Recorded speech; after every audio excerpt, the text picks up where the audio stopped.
ग्रंथराज श्रीमद् भगवद गीता यथारूप अध्याय 15। अध्याय का नाम है पुरुषोत्तम योग।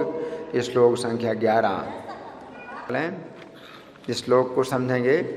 भगवान कह रहे हैं यदंतो योगिनश्चैनम पश्यन्ति आत्मनि अवस्थितम, कि यत्न करते हुए भी जो योगी लोग हैं वो अपने अंदर स्थित देख पाते हैं। यत्न करने पर ही देख पाते हैं। योगी लोग भी अगर जीवात्मा को देखना चाहें तो उनको प्रयास करना पड़ता है। योगी लोग जो सच्चे योगी हैं वे भी जीवात्मा को अगर अपने अंदर देखना चाहते हैं तो उनको प्रयास करना पड़ता है। बिना प्रयास के वो नहीं देख सकते हैं, है ना। और यदंतोप्यकृतात्मानो नैनम पश्यन्ति चेतसा, लेकिन जो सच्चे योगी नहीं हैं तो वो प्रयास करने पर भी नहीं देख पाते हैं, अचेत हैं। जीव तत्व को जो है समझ नहीं पाते। शरीर के अंदर जो जीव तत्व है इसको समझ नहीं पाते हैं, वे अचेत हैं। अचेत का मतलब बेहोश, है ना। हम सुनेंगे प्रभुपाद तात्पर्य में क्या लिखते हैं। शिला प्रभुपाद की जय। अनेक योगी आत्म साक्षात्कार के पथ पर होते हैं, लेकिन जो आत्म साक्षात्कार को प्राप्त नहीं है वो यह नहीं देख पाता कि जीव के शरीर में कैसे कैसे परिवर्तन हो रहे हैं। तो यहाँ प्रभुपाद क्या बता रहे हैं कि जब तक आप प्रयास नहीं करेंगे तब तक आप समझ नहीं पाएंगे कि शरीर में परिवर्तन हो रहा है और जीव में परिवर्तन नहीं हो रहा है। शरीर के अंदर जीव है, जीव में परिवर्तन नहीं हो रहा है और शरीर में परिवर्तन हो रहा है ना। तो इसके लिए कुछ विशेष साक्षात्कार की आवश्यकता है ना। आगे इस प्रसंग में योगिनः शब्द महत्वपूर्ण है। आजकल ऐसे अनेक तथाकथित योगी हैं और योगियों के तथाकथित संगठन हैं, लेकिन आत्म साक्षात्कार के मामले में वे शून्य हैं। तो दो प्रकार के लोग हैं। एक तो है योगी जो कि अकेले वो जो है योगी कहलाते हैं और वे अपना जो प्रभाव दिखाते हैं लोगों के बीच में कि हम बहुत बड़े योगी हैं, है ना। और कुछ संगठन ऐसे हैं कि आप योग अभ्यास सिखाते हैं। तो कुछ तो योगी हैं जो केवल अपना प्रभाव दिखाते हैं, अपनी शक्ति दिखलाते हैं, अपनी सिद्धियां दिखलाते हैं लोगों के बीच में और अपना जो है वो प्रभाव जमाते हैं। और दूसरे प्रकार के संगठन हैं योग के, योग समिति, है ना। और मतलब योग अभ्यास सिखाते हैं, कुछ प्राणायाम सिखाते हैं या कुछ आसन सिखाते हैं, है ना। लेकिन आत्म साक्षात्कार के मामले में वे शून्य हैं। उनको आत्म साक्षात्कार नहीं है ना। तो वो जो है कुछ सिद्धियां दिखाते हैं, है ना। तो उनके पास कुछ सिद्धियां हैं, कोई अड़िमा सिद्धि है उनके पास, तो वो दिखा देते हैं कि किसी बॉक्स के अंदर उनको बंद कर दिया जाता है, वो बॉक्स से बाहर निकल आते हैं। तो ऐसे कई जो है चमत्कार हैं जो लोग दिखाते हैं, लेकिन वास्तव में उनको आत्म साक्षात्कार नहीं है। उनको जो है कुछ सिद्धियां प्राप्त हो गई हैं, लेकिन वास्तव में उनको आत्म साक्षात्कार नहीं है। आत्मा का जो है असली उनको ज्ञान नहीं हुआ है। और जो योग संगठन है, योगों के संगठन है, तो वो कुछ आसन सिखाते हैं या प्राणायाम सिखाते हैं, तो उसी से कुछ रोग दूर करने में वो सफल होते हैं। तो इसी को ही सफलता मान लेते हैं, है ना। तो आगे प्रभुपाद लिखते हैं कि वे कुछ आसनों में व्यस्त रहते हैं और यदि उनका शरीर सुगठित और स्वस्थ हो गया तो वे संतुष्ट हो जाते हैं। इसी में ही संतुष्ट हो जाते हैं कि भाई कोई बीमारी नहीं है आपके शरीर में, आप आसन में जो है इतना अभ्यस्त हो गए हैं कि आपके शरीर में कोई बीमारी नहीं है, तो इसमें वो संतुष्ट हो जाते हैं। और इसी को ही वो क्या बोलते हैं, उनको बोलते हैं क्या बोलते हैं, योगी, है ना। तो उनको जो है योगी, अपने को योगी कहलाते हैं, है ना। आगे प्रभुपाद लिखते हैं उन्हें इसके अतिरिक्त कोई जानकारी नहीं रहती। वे एतंतो अपकृतात्मानः कहलाते हैं। यद्यपि ये तथाकथित योग पद्धति का प्रयास करते हैं, लेकिन ये स्वरूप सिद्ध नहीं हो पाते। ऐसे व्यक्ति आत्मा के देहांतरण को नहीं समझ सकते। तो मृत्यु का जो डर है बना है, मृत्यु का डर बना है। तो जो बड़े बड़े योगी लोग होते हैं तो वो अपनी सिद्धियां जरूर दिखा देते हैं, लेकिन मृत्यु से उनको भी डर बना हुआ है। और जो आसन करते हैं, आसन सिखाते हैं, आसन से शरीर को स्वस्थ जरूर कर लेते हैं, ये मृत्यु का डर उनको बना हुआ है ना। इसका मतलब है जीव तत्व को वो अच्छी प्रकार से नहीं समझ पाए। आगे प्रभुपाद लिखते हैं, केवल वही ये सभी बातें समझ पाते हैं जो सचमुच योग पद्धति में रमते हैं और जिन्हें आत्मा, जगत तथा परमेश्वर की अनुभूति हो चुकी है ना। तो जब तक आपका भगवान से संबंध नहीं बना, भगवान के साथ सेवा का संबंध नहीं बना, तब तक मृत्यु का डर दूर नहीं होता है ना। तो मृत्यु का भय दूर करने के लिए जरूरी है कि हमें परमेश्वर की अनुभूति हो। आगे प्रभुपाद लिखते हैं, दूसरे शब्दों में जो भक्ति योगी हैं वही समझ सकते हैं कि किस प्रकार से सब कुछ घटित होता है ना। तो यहाँ प्रभुपाद का तात्पर्य समाप्त हो गया। तो प्रभुपाद का तात्पर्य समाप्त हो गया। अब इस श्लोक पर जो व्याख्या हुई है श्री भगवान ने कहा, उसमें से मैं पढ़ के सुनाऊंगा, आप लोग बड़े ध्यान से सुने। पिछले श्लोक में श्री कृष्ण ने कहा था कि प्रकृति के 3 गुणों से बंधे हुए जीवात्मा को शरीर के अंदर वे लोग ही देखते हैं जिनके पास ज्ञान के नेत्र होते हैं। ये पिछले श्लोक में भगवान ने कहा था कि जीव शरीर के अंदर कैसे रहता है, बंधा रहता है, बंधा रहता है। शरीर के अंदर जीव बंधा रहता है। और कैसे बंधा है? 3 गुणों से बंधा हुआ है। लेकिन जिनके पास ज्ञान के नेत्र होते हैं वही शरीर के अंदर आत्मा को देख पाते हैं। उस समय अर्जुन के मन में जिज्ञासा उत्पन्न हुई। अर्जुन ने बोले नहीं कुछ, भगवान ने पिछले श्लोक में ये बात बताई, तो अर्जुन के मन में जिज्ञासा उत्पन्न हुई। वो कुछ बोल नहीं रहे हैं, लेकिन भगवान अंतर्यामी हैं तो जान रहे हैं। अर्जुन के मन में जिज्ञासा उत्पन्न हुई कि जिन लोगों के पास ज्ञान के नेत्र होते हैं वे लोग कैसे होते हैं। अंतर्यामी होने के कारण श्री कृष्ण अर्जुन के मन की जिज्ञासा को समझ गए। अतः उन्होंने इस श्लोक में बताया है कि जो लोग श्री कृष्ण के भक्ति योगी होते हैं उन्हें ही ज्ञान के नेत्र प्राप्त होते हैं। इस श्लोक में श्री कृष्ण की 2 शिक्षाएं हैं, है ना। तो पहली शिक्षा क्या है कि प्रयास करते हुए भक्ति योगी अपने अंदर इसे देखते हैं। तो यहाँ पर श्री कृष्ण उन लोगों के लिए योगी शब्द का प्रयोग कर रहे हैं जिनके पास ज्ञान के नेत्र होते हैं। योगी ना शब्द, योगी शब्द का बहुवचन है और योगी शब्द का अर्थ है भक्ति योगी। भक्ति योगी उसे कहते हैं जो निरंतर श्री कृष्ण की भक्ति में लगा रहता है। तो यहाँ पर श्री कृष्ण कह रहे हैं कि जो व्यक्ति भक्ति की विधि में निरंतर लगा रहता है वो अपने शरीर के अंदर अपने आप को एक ऐसे जीव के रूप में देखता है जो यद्यपि प्रकृति के गुणों के द्वारा अनित्य शरीर से बंधा हुआ है परंतु फिर भी अविनाशी है। मैं एक जीवात्मा हूँ जो अविनाशी हूँ, यद्यपि शरीर से बंधा हुआ हूँ और शरीर अनित्य है, लेकिन मैं जीव नित्य हूँ। तो ये समझ पाते हैं। अतः वो अपने आप को इस भौतिक शरीर से अलग समझ लेता है, शरीर से मैं अलग हूँ। तो यहाँ पर श्री कृष्ण कह रहे हैं कि भक्ति योगी अपने आप को शरीर के अंदर स्थित देखते हैं। वे अपने आप को शरीर नहीं समझते हैं।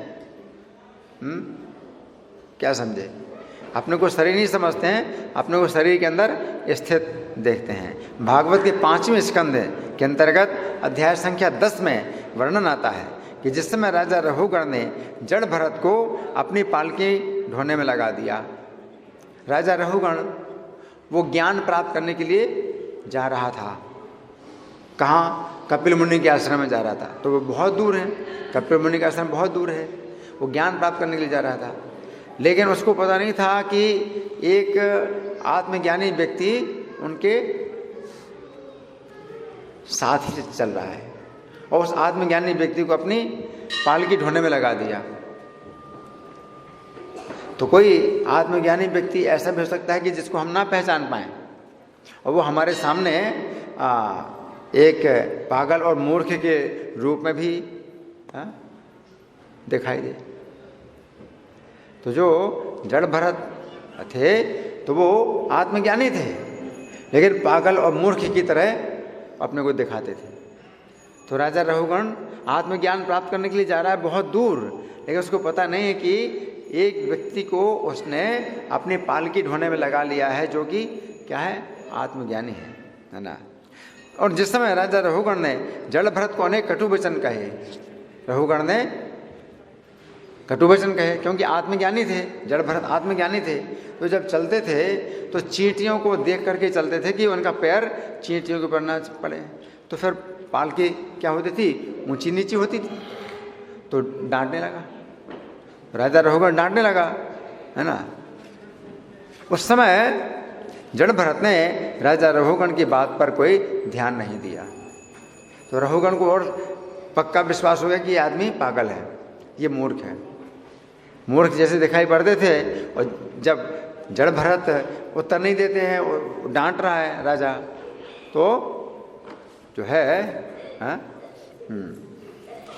उसको और गुस्सा आया।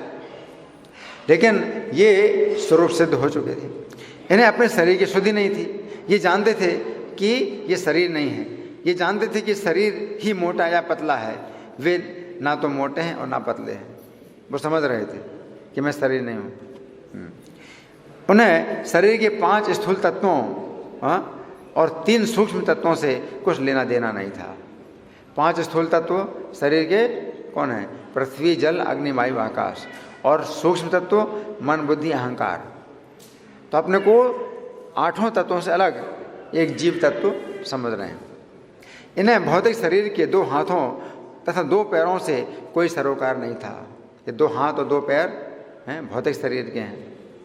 वे अहम ब्रह्मास्मि अर्थात ब्रह्म रूप को प्राप्त हो चुके थे, अतः राजा की व्यंग्यपूर्ण आलोचना से इनके ऊपर कोई प्रभाव नहीं पड़ा। राजा ने इनके ऊपर व्यंग्य कसा, हाँ, कि भाई तुम तो बहुत दुबले पतले हो, तुम बहुत कमज़ोर हो, है ना, डांट करके ऐसे बोल रहा है ना। लेकिन इन्होंने कुछ उत्तर नहीं दिया। ये बिना कुछ कहे पहले की तरह पालकी को उठाए हुए चलते रहे। भागवत 5.10.6 के तात्पर्य में श्रील प्रभुपाद लिखते हैं, जड़ भरत पूर्णतया मुक्त थे जब डाकू ने उनके शरीर की बलि देनी चाहिए थी।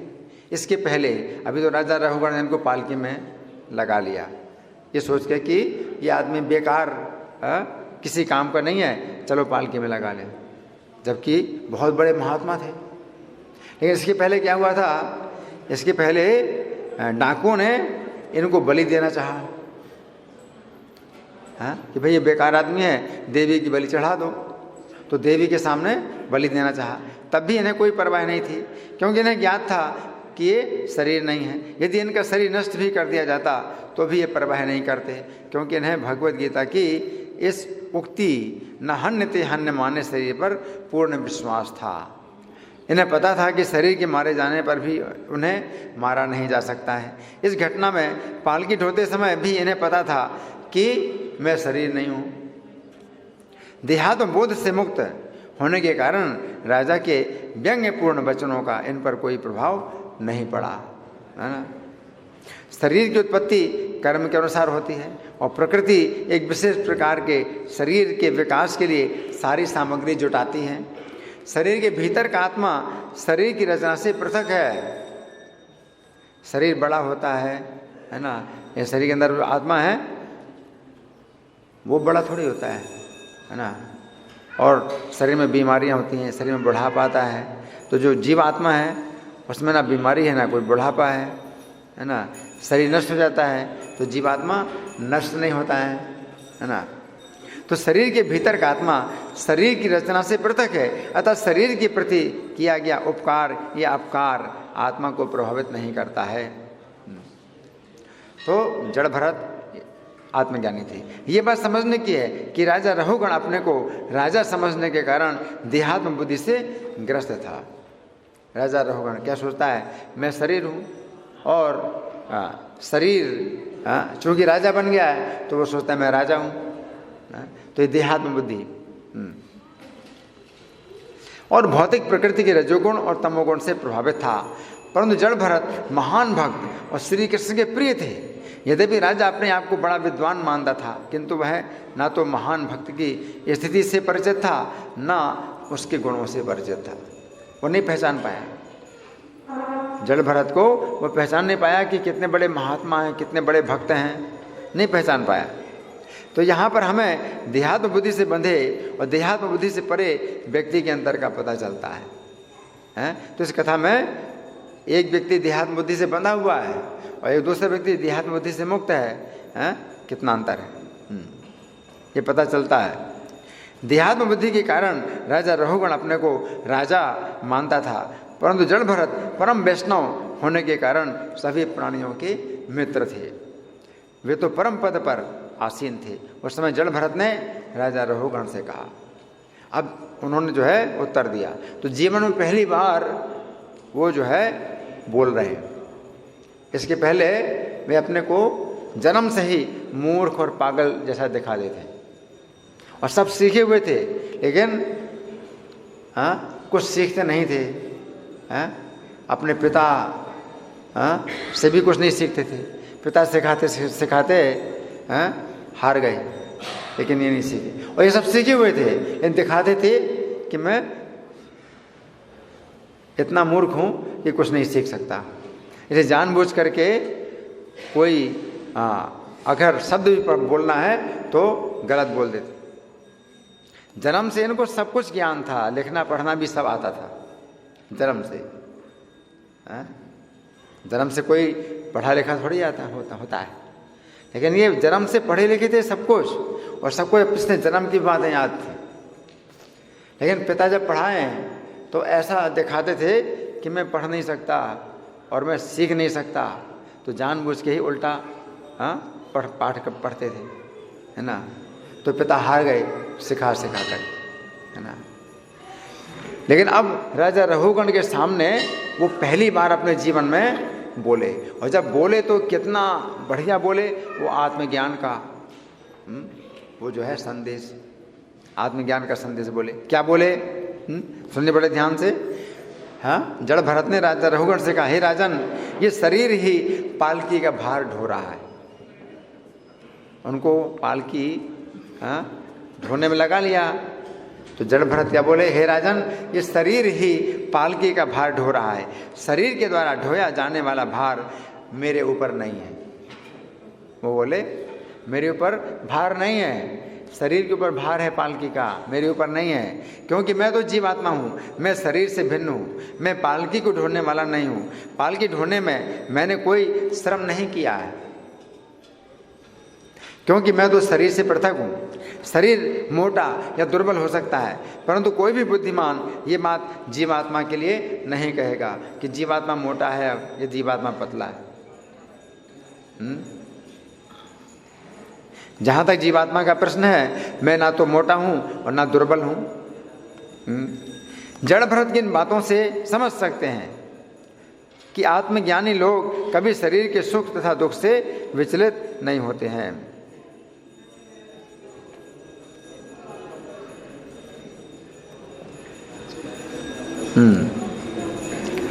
ये भौतिक शरीर आत्मा से सर्वथा पृथक है और शरीर के सुख तथा दुख व्यर्थ हैं।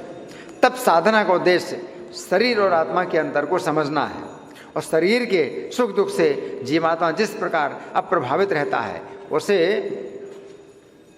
पहचानना है। तो यहाँ पर श्री कृष्ण कह रहे हैं कि जो लोग भक्ति योगी हैं वे अपने ज्ञान के नेत्र विकसित कर लेते हैं, अतः वे समझ पाते हैं कि वे शरीर नहीं है बल्कि शरीर के अंदर स्थित जीवात्मा है। फिर इस श्लोक की दूसरी पंक्ति के शब्द हैं, यतन्ता अपि अकृत आत्मानः नयनम पश्यन्ति अचेतसः। अर्थात अशुद्ध चित्त वाले अचेत लोग प्रयत्न करते हुए भी इसे नहीं देख पाते हैं। तो यहाँ पर हमें समझना चाहिए कि जो लोग श्री कृष्ण के भक्त नहीं हैं वे पूर्ण योगी नहीं बन सकते हैं। तो यहाँ पर श्री कृष्ण कह रहे हैं कि जिन लोगों के चित्त अशुद्ध हैं, जिन लोगों के चित्त अशुद्ध हैं, वे लोग अचेत होते हैं तथा वे लोग प्रयत्न करने पर भी जीवात्मा को नहीं देख पाते हैं। जिन लोगों के चित्त अशुद्ध हैं उनके लिए श्री कृष्ण अकृत आत्मा शब्दों का प्रयोग कर रहे हैं, जिन्होंने अपने चित्त को श्री कृष्ण की भक्ति से शुद्ध नहीं किया है। ऐसे वैज्ञानिक लोग कौन है? वैज्ञानिक लोग। ऐसे वैज्ञानिक लोग अपने प्रयोगों के द्वारा जीवात्मा को नहीं देख पाते हैं। तो आज की साइंस में वो शरीर का जो है सब तरह से काट काट करके भी देखते हैं, तो उनको जीवात्मा नहीं दिखाई देता है ना। शरीर के हर अंग को देख लेते हैं, मशीनों के द्वारा देख लेते हैं, कैमरा से देख लेते हैं, जीवात्मा को नहीं देख पाते हैं। ऐसे वैज्ञानिक लोग अपने प्रयोगों के द्वारा जीवात्मा को नहीं देख पाते हैं, यद्यपि उनके पाठ्यक्रम का नाम जीव विज्ञान है ना, बायोलॉजी है ना, उसको बोलते हैं जीव विज्ञान है ना। तो जो सब्जेक्ट है वो जीव विज्ञान कहलाता है। परंतु इस जीव विज्ञान में जीव के संबंध में कोई भी जानकारी नहीं प्राप्त होती। इन वैज्ञानिकों का मानना है कि शरीर के अंदर कुछ पदार्थों की क्रिया के द्वारा चेतना उत्पन्न होती है। जीव तो मानते ही नहीं, शरीर के अंदर जीवात्मा को तो मानते ही नहीं है ना। फिर जीवन कैसे मानते हैं कि कुछ पदार्थों की क्रिया के द्वारा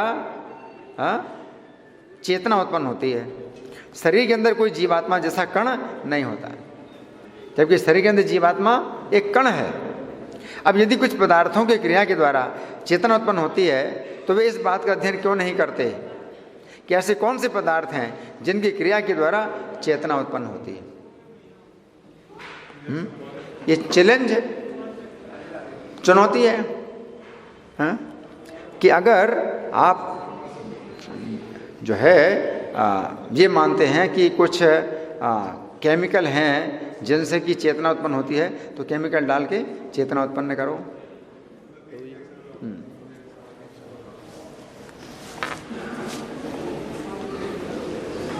उन पदार्थों का प्रयोग करके वे क्यों नहीं प्रयोगशाला में चेतना उत्पन्न करते हैं। श्रील प्रभुपाद ने चुनौती दी थी कि आपके शिक्षा विभागों में से ऐसा कौन सा विभाग है जिसमें जीवित शरीर और मृत शरीर के बीच अंतर का अध्ययन किया जाता है। ये बताओ कि जो जीवित शरीर है और मृत शरीर है, इस बीच में क्या अंतर है? अध्ययन करो, क्या अंतर है? प्रभुपाद ने चुनौती दी कि विश्वविद्यालय में कितने डिपार्टमेंट हैं, कितने विभाग हैं, है ना। यहाँ पर श्री कृष्ण कह रहे हैं अशुद्ध चित्त वाले अचेत लोग प्रयत्न करने पर भी जीव को शरीर में नहीं देख पाते हैं। क्योंकि वैज्ञानिक लोग श्री कृष्ण से विमुख हैं, अतः उनके चित्त अशुद्ध हैं। ऐसी स्थिति में वे शरीर का अध्ययन करने पर भी जीव को नहीं देख पाते हैं। श्रील प्रभुपाद ने कनाडा के अंतर्गत जनरल हॉस्पिटल में हृदय संवहन चिकित्सा के प्रधान डॉक्टर बिगेले को पत्र में ये शब्द लिखे, निस्संदेह जीवों के हृदय में आत्मा उपस्थित है और वो शरीर का निर्वाह करने के लिए आवश्यक सभी शक्तियों का उद्गम है। आत्मा की शक्ति संपूर्ण शरीर में व्याप्त है और इसे चेतना कहा जाता है ना। तो वो चेतना को मानते लेकिन जीव को नहीं मानते, है ना। लेकिन चेतना आती कहाँ से है? जीव से आती है। जब जीव शरीर से निकल जाता है तो चेतना निकल जाती है ना। जब जीव शरीर में आता है तो चेतना आती है। ये चेतना आत्मा की शक्ति का संपूर्ण शरीर में विस्तार करती है। आत्मा एक व्यक्तिगत स्वरूप है। आत्मा वैकुंठ जगत के अपने वास्तविक घर को भूलकर जब इस भौतिक जगत को भोगना चाहता है तो वो अस्तित्व के लिए घोर संघर्ष वाला जीवन स्वीकार करता है। ये जो आत्मा है ये कहाँ से आई है? वैकुंठ से आई है। अपनी चेतना को परम चेतना अर्थात भगवान के साथ जोड़ देने से हम जन्म मृत्यु बुढ़ापा और बीमारी से भरे हुए इस अस्वाभाविक जीवन का अंत कर सकते हैं। हमारे हरे कृष्ण अभियान का आधारभूत सिद्धांत यही है। प्रभुपाद ने पत्र लिखा, किसको लिखा? बहुत बड़े डॉक्टर को पत्र लिखा। तो यहाँ पर श्री कृष्ण कह रहे हैं कि जो लोग अचेत हैं अर्थात कृष्ण चेतना से रहित हैं, वे प्रयास करने पर भी जीव तत्व को शरीर के अंदर नहीं देख पाते हैं, है ना। तो आज के श्लोक पर हमने कुछ चर्चा की है। तो अब हमारे पास कुछ समय है आप लोगों के साथ विचार करने के लिए। तो आप लोगों की ओर से कोई प्रश्न है या कोई चर्चा है या मैं प्रश्न करूं? हाँ जी, हैंड माइक है, हैंड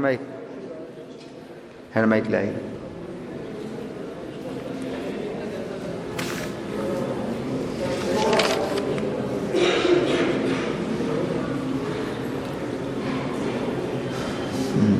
पहले से रखना चाहिए हैंड माइक।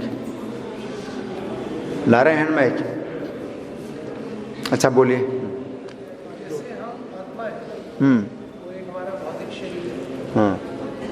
जो याददाश्त होती है, जो मेमोरी होती है, वो आत्मा का गुण है या भौतिक शरीर? इनका प्रश्न है कि जो हमारे शरीर में जो याददाश्त है ये आत्मा का गुण है या शरीर का?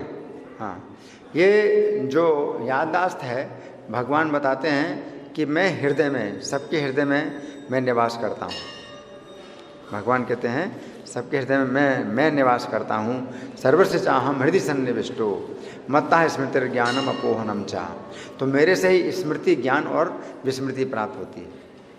तो भगवान ही स्मृति, ज्ञान और विस्मृति देते हैं। जीव विस्मरणशील है, हमारे पास याद करने की शक्ति नहीं है। अगर हम कोई चीज़ याद करते हैं तो वो चीज़ जब याद आती है तो दूसरी बातें दिमाग से निकल जाती हैं। एक साथ हम दो बातें याद भी नहीं कर पाते, है ना। तो कोई चीज़ याद थी, है ना, लेकिन दूसरी बात दिमाग में आ गई तो बात निकल गई, तो भूल जाते हैं। तो जीवात्मा स्वभाव से विस्मरणशील है, लेकिन कुछ अगर याद आता है हमें तो भगवान हृदय में है जो कि याद कराते हैं हमें। तो जो स्मृति है वो भगवान देते हैं ना।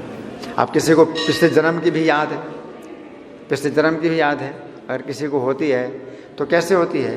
क्योंकि उसके कुछ ऐसे कर्म होते हैं जिनके कारण भगवान उसको स्मृति प्रदान करते हैं, तो पिछले जन्म की याद आती है ना।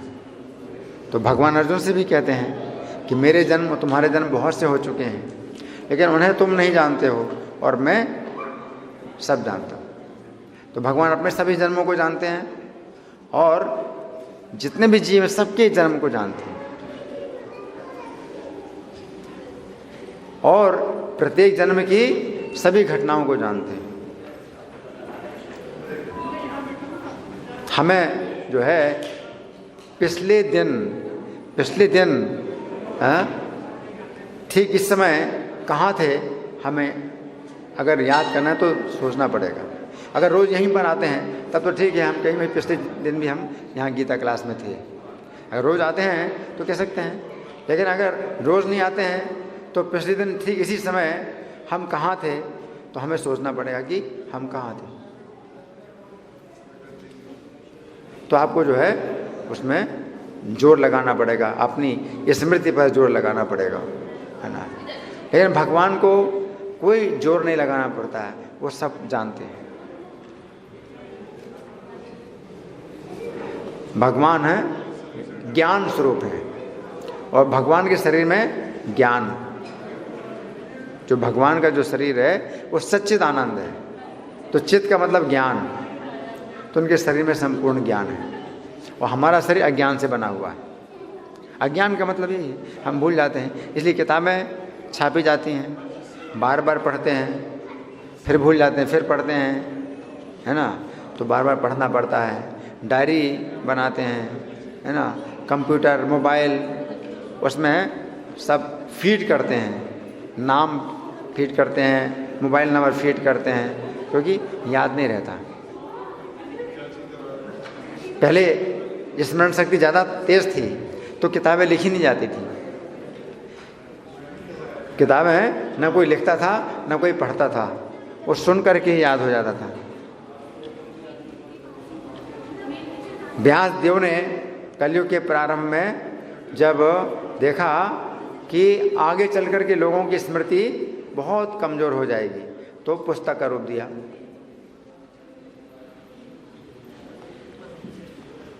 सुखदेव गोस्वामी ने जब श्रीमद् भागवत सुनाई परीक्षित महाराज को, तो वो कोई किताब नहीं पढ़ रहे थे, वो पूरा श्रीमद् भागवत उन्होंने परीक्षित महाराज को सुनाया बिना किताब देखे। लेकिन अभी जो है, चूँकि कलयुग में स्मरण शक्ति घट गई है, इसलिए हमें किताब का सहारा लेना पड़ता है। और यही प्रभुपाद का सबसे पहला जो सिद्धांत है कि पुस्तकें ही आधार हैं, कि आप पुस्तकों पर आधारित आप प्रवचन दीजिए। अब हमें ये दिखाने की कोशिश नहीं करनी कि भाई मैं किताब बिना किताब पढ़े मैं प्रवचन दे रहा हूँ, मैं बड़ा महात्मा हूँ, मुझे किताब पढ़ने की ज़रूरत नहीं है। कि जो व्यक्ति किताब नहीं पढ़ेगा और किताब के आधार पर प्रवचन नहीं देगा तो कुछ सही कुछ गलत सब इधर उधर की बातें बोलेंगे। इसलिए किताब आधार है, किताब के आधार पर हमें प्रवचन देना चाहिए। इसलिए किताबें छापी जाती हैं, किताबें बांटी जाती हैं। किताब पढ़ो, आपको सही ज्ञान प्राप्त होगा किताब के द्वारा।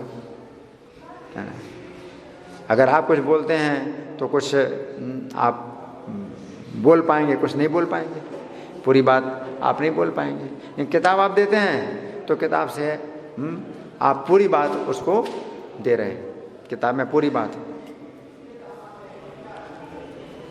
तो इसलिए किताबों का बहुत महत्व है।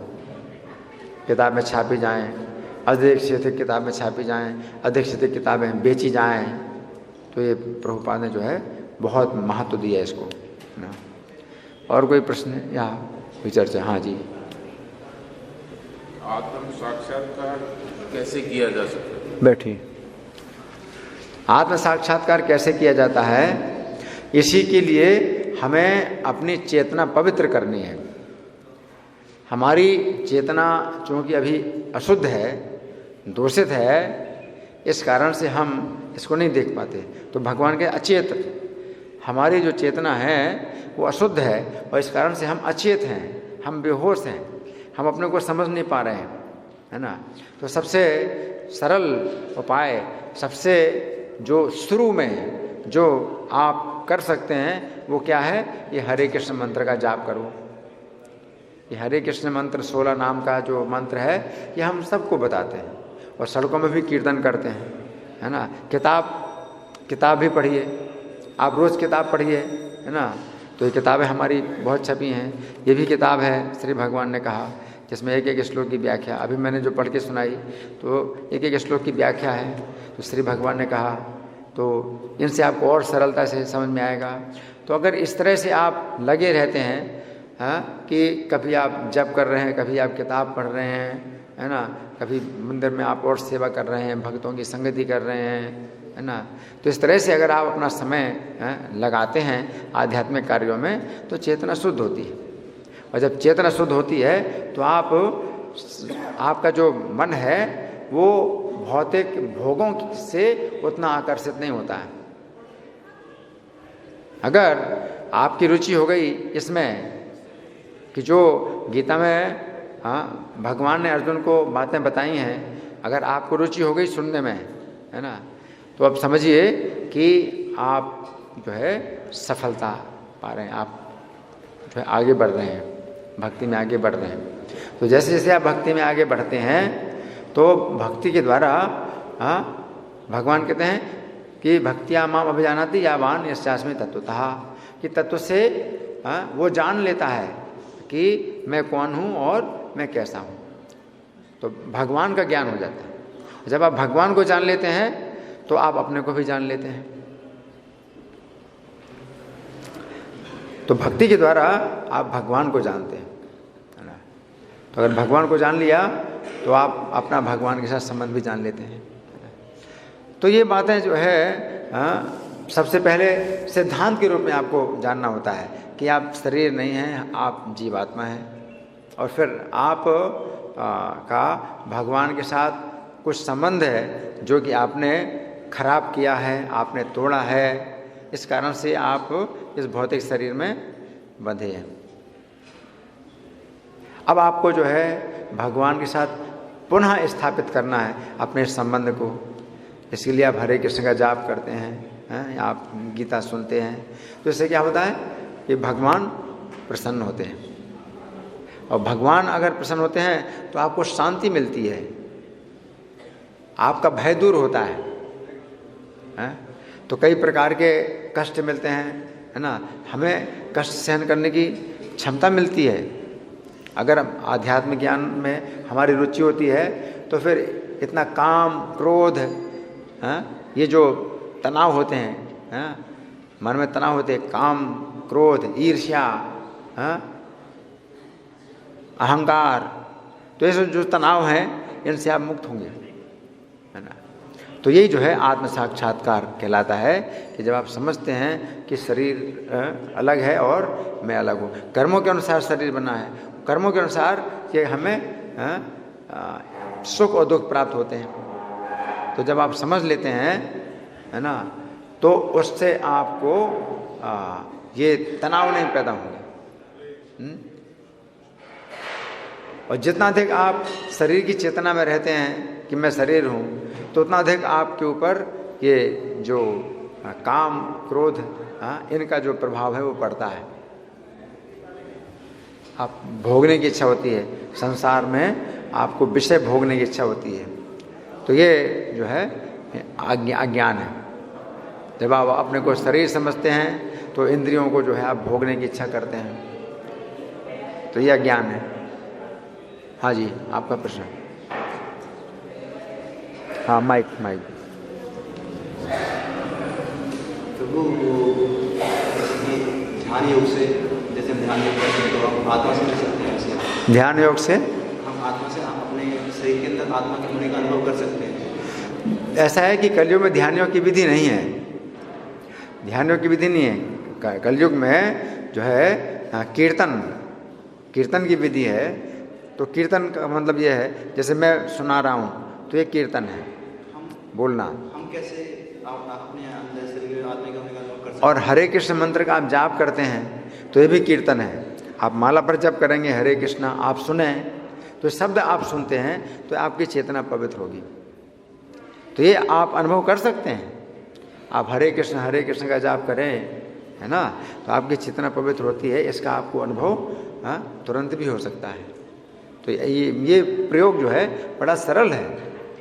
आप हरे कृष्ण का जाप करो, और कोई भी कठिनाई आती है, कोई भी तनाव आता है, आप हरे कृष्ण का जाप करो, तो इससे बड़ी रक्षा होती है। मंत्र का मतलब है मन की जो रक्षा करे। त्रा का मतलब त्रायते, मन की रक्षा करता है। तो आप हरे कृष्ण का आप जाप करते हैं तो ये ध्यान की जो विधि है वो तो बिल्कुल अकेले में आप ध्यान करोगे तो बिल्कुल जंगल में जाएं, अकेले रहें और पवित्र स्थान हो, तो ध्यान जो है बहुत कठिन है कलयुग में। उसकी कुछ विधि होती है कि कैसे करा जाए, कुछ विधि बताते हैं? विधि बिल्कुल सरल है। आप हरे कृष्ण का आप उच्चारण करो। इतनी सरल विधि है कि लोग सोचते हैं कि ये क्या बता रहे हैं, लेकिन ये जो हरे कृष्ण नाम है, ये जो नाम है ये बहुत पवित्र है, ये बहुत पवित्र है, ये बहुत शक्तिशाली है, हैं? आप हरे कृष्ण मंत्र का जाप करो माला पर, आप सीखिए। भक्त लोग जो है, हर भक्तों के गले में थैली होती है, थैली के अंदर माला होती है ना, और एक ये काउंटर होता है, जब माला पूरी तो खिसका लेते हैं। तो इसका शुरू करो। कहाँ रहते हैं आप? बदरपुर में रहता हूँ। बदरपुर में रहते हैं। यहाँ 4:30 बजे से कार्यक्रम शुरू होता है। तो अगर आप आ सकते हैं तो 4:30 बजे आइए। 4:30 से 5:30 बजे यहाँ मंगल आरती, तुलसी आरती, नरसिंह आरती, ये सब आरतियाँ होती हैं। और 5:30 बजे से 7 बजे तक माला पर जप करते हैं भक्त लोग, बैठ करके जप करते हैं। आपको यहाँ से जो दुकान है वहाँ से आपको एक थैली खरीदनी चाहिए, एक माला खरीदनी चाहिए, एक काउंटर खरीदना चाहिए। और यहाँ पर आओगे 5:30 बजे तो आप देखेंगे सब भक्त लोग जाप कर रहे हैं। कैसे जाप करते हैं वो आपको सिखाएंगे, ठीक है ना। 5:30 बजे यहाँ कुछ भक्त लोग रहते हैं जो माला पर जप करना ही सिखाते हैं। जो नए आए हैं कैसे माला पर जप करना है सिखाएंगे आप, ठीक है ना। हाँ जी, और कोई प्रश्न किसी का? हाँ जी, आत्मा का इनको मैं कैसा है? हाँ बोलो। आत्मा का जो रूप है, हाँ। प्रकाश रूप, हाँ। कैसा रूप? कैसे देखिए, हम पहचानें? हमें कैसे अनुभूति हो गया बस। अब सुनो, ये जो आत्मा है ये शास्त्रों में बताई गई, हम इसको देख नहीं सकते।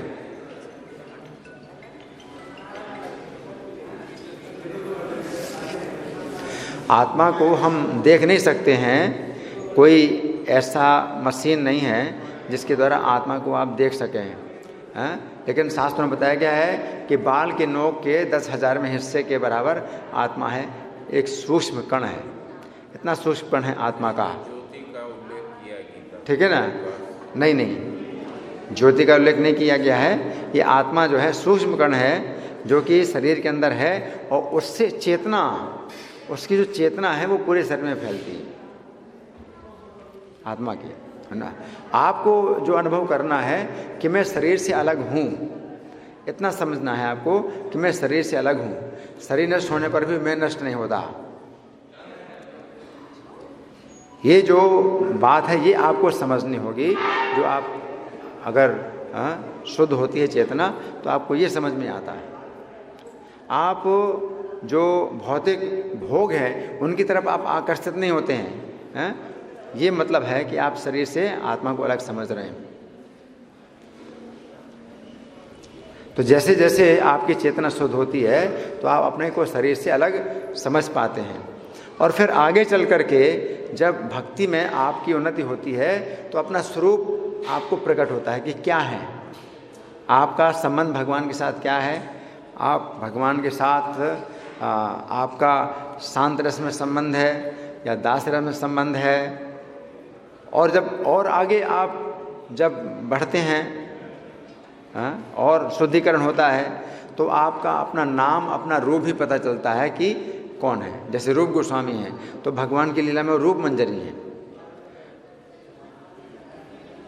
तो जब पूर्ण सिद्धि हो जाती है, स्वरूप सिद्ध हो जाता है व्यक्ति का, तो शरीर छोड़ने के बाद वो अपने आध्यात्मिक शरीर से बाहर निकलते हैं, उनका आध्यात्मिक शरीर विकसित हो जाता है। अभी आत्मा जो है इतना सिकुड़ करके छोटा हो गया है कि बाल की नोक के 10,000वें हिस्से के बराबर है, इतना छोटा है। लेकिन भक्तियों की विधि के द्वारा वही आत्मा विकसित होता है, उसका आध्यात्मिक जो शरीर है जो इतना छोटा हो गया, इतना छोटा सा कण हो गया है, वो विकसित होता है। तो उसको फिर इस भौतिक शरीर की आवश्यकता नहीं पड़ती। आध्यात्मिक शरीर जो है ये भगवान की सेवा के लिए होता है, और प्रत्येक जीव का भगवान के साथ कोई संबंध है।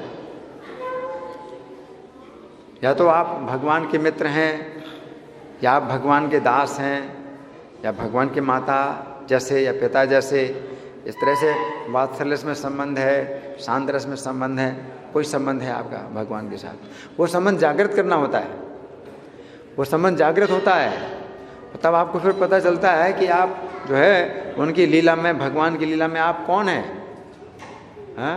भगवान की लीला में जो है भगवान के साथ उनके सखा भी हो सकते हैं आप, और भगवान की लीला में आप उनके जो है पिता जैसे, पिता तो नहीं होते हैं लेकिन पिता जैसे बहुत से लोग हैं, भगवान के पिता की तरह हैं। भगवान की माता तो सब नहीं होते हैं, लेकिन माता जैसे कई लोग हैं। भगवान की सखियाँ जैसे, तो भगवान की सखियाँ भी हैं। तो आपका संबंध भगवान के साथ क्या है वह जागृत होगा। प्रेम के धरातल पर जब आप आते हैं तो वो संबंध जागृत होता है ना। तो भक्तिविनोद ठाकुर लिख रहे हैं कि मैं भगवान की लीला में कमल मंजरी हूँ और मेरी सेवा वहाँ पर ये। अभी यहाँ उनको ये भौतिक शरीर में आ गए हैं, ये भौतिक शरीर छोड़ करके वो कमल मंजरी के रूप में जाएं, भगवान की सेवा में जाएंगे। इसलिए आत्मा का कोई एक निश्चित रूप नहीं है, वो आपका स्वरूप क्या है वो आपको पता चलेगा कि आपका जो है स्वरूप कैसा है। यहाँ तक बताया गया कि कमल मंजरी के वस्त्र कैसे होते हैं, तो मैं वो कमल मंजरी हूँ, भक्तिविनोद ठाकुर के मैं वो कमल मंजरी हूँ, है ना। मेरी सेवा ये है, राधा कृष्ण की लीला में मेरी सेवा ये है। किसी का वैकुंठ में स्थान है तो वैकुंठ में उनके जो है जो सेवक हैं तो उनके अलग अलग नाम हैं, है? कोई जय नाम के द्वारपाल है, कोई विजय नाम का द्वारपाल है ना। तो कितने जो है मुक्त जीव हैं जो वैकुंठ में रहते हैं। तो भगवान की सेवा में ही आपका कोई स्वरूप है। पहले तो सेवा भाव विकसित होगा और भोगने की भावना खत्म हो। आप अभी भोगना चाहते हैं भौतिक संसार को, आप स्वामी बनना चाहते हैं, मालिक बनना चाहते हैं, नियंता बनना चाहते हैं। लेकिन जब ये नियंता बनने की जो भावना है दूर हो जाएगी और सेवा करने की भावना विकसित होगी, तब स्वरूप विकसित होगा आपका। ठीक है ना। तो ऐसे कुछ नहीं कहा जा सकता भाई आपका क्या स्वरूप है, वो जागृत होगा स्वरूप। अभी वो स्वरूप जो है क्या है, लुप्त हो चुका है, क्योंकि सेवा भावना जब खत्म हो गई, अब भोगने की भावना है, तो वो स्वरूप है अपना वो सिकुड़ चुका है ना। तो उसको किसी यंत्र के द्वारा नहीं देखा जा सकता। आपको केवल इतनी समझना है कि मैं शरीर नहीं हूँ, और ये जो अनुभूति है ये आपको मतलब होगी जैसे आप भक्ति में आगे बढ़ेंगे। जो मतलब आप चाहते हैं कि मैं इसका शोषण करूं और इसको भोग करूं, तो इसी में बंधन है। तो आप समझ लेंगे कि इसमें बंधन है, मुझे भोगने की जो है जितनी इच्छा होती है उतना ही देर मैं बंधता हूँ, माया से, कष्टों से बंधता हूँ। तो ये जो ज्ञान है ये आपको प्राप्त होगा। ठीक है ना। तो ये बहुत लंबा ये रास्ता है। ये पहला जो है जो कदम है वो यही होता है कि आप हरे कृष्ण का जाप करते हैं, आपकी आत्मा जो पवित्र होती है, तो आपकी इच्छा होती है कि जाने कि हम कौन हैं और जन्म मरण का ये जो है रहस्य क्या है। तो गीता में भगवान ने जो विषय बताए हैं, इन विषय में अर्जुन ने क्या पूछे, अर्जुन ने क्या बातें पूछी हैं, ये कुछ जो है जानने वाली बातें हैं। आप तो इतना समझो, आपकी जब शुद्धि होती है तो आपके अंदर रुचि पैदा होती है कि गीता में अर्जुन ने क्या पूछा और भगवान ने क्या बताया, है ना। तो ये विषय जो है ये है जानने लायक है। तो आप इसको समझें, आपकी रुचि पैदा होगी इस विषय में, आपको समझ में आएगा। आप हरे कृष्ण का जाप करेंगे तो आपको समझ में आएगा कि गीता में भगवान क्या कह रहे हैं, अर्जुन क्या पूछ रहे हैं। नहीं तो कुछ भी समझ में नहीं आता है और सिर से ऊपर निकल जाता है, कुछ समझ में नहीं आता है ना, क्योंकि आप भोगना चाहते हैं संसार को, आपकी चेतना अशुद्ध है ना। धन्यवाद। ग्रंथराज श्रीमद् भगवद गीता की जय, श्रील प्रभुपाद की जय, राधा पार्थसारथी ललिता विशाखा गौर निताई, सीताराम लक्ष्मण हनुमान की जय हो।